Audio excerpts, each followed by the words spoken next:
गुरुजी मेरा तीसरा सवाल ये है, जैसे कि मैंने बहुत से कथावाचक को देखा है कि वो बाल खोलकर ही मतलब व्यासपीठ पे बैठ के कथा सुनाते, तो उसका कारण क्या है?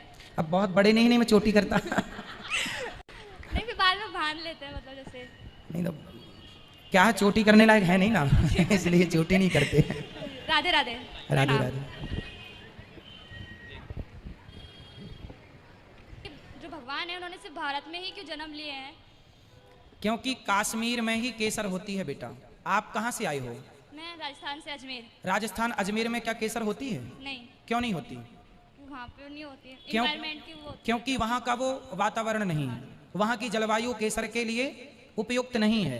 केसर जैसे सिर्फ कश्मीर में होती है और कहीं नहीं, भारत के किसी भी हिस्से में नहीं। उसी प्रकार जैसे केसर के लिए वहाँ की जलवायु अनुकूल है, उसी प्रकार भगवान के लिए भारत अनुकूल है, इसलिए यहाँ भक्त हैं, इसलिए भगवान है। और कहीं ऐसा भक्ति भाव नहीं है, गंगा नहीं है, यमुना नहीं है, गोदावरी नहीं है, इसलिए भगवान भारत में। क्योंकि जहाँ माता होगी वहीं बेटा होगा, इसलिए भारत को माता कहा गया है। भारत माता की जय। तो माँ भारत जैसी हो, माँ भारती हो, तो बेटा राम और कृष्ण जैसा हो। इसलिए बेटा भारत में ही भगवान आते हैं, क्योंकि यही है मूल केंद्र। आपको पता है पूरी पृथ्वी का सेंटर भारत है। गुरुजी मेरा दूसरा सवाल ये है कि जो रावण कंस ये मरे थे, तो उनको इनके पापों का फल क्यों नहीं मिला? क्योंकि भगवान के हाथों मरे हैं। जैसे कि पापों का फल जीते जी मिल गया ना बेटा।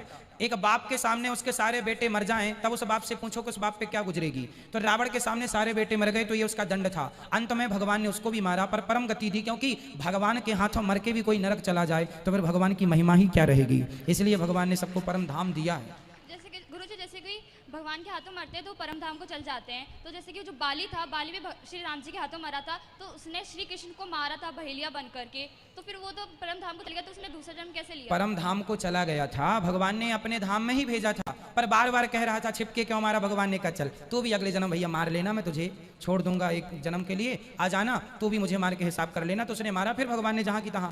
भगवान तो देखो ऐसा है, जिसका मोक्ष हो जाता है ना, उसको भी भगवान उसकी मर्जी के द्वारा भेज देते हैं। तेरे को जाना है, चल चला जा, फिर बुला लेते हैं अपने धाम।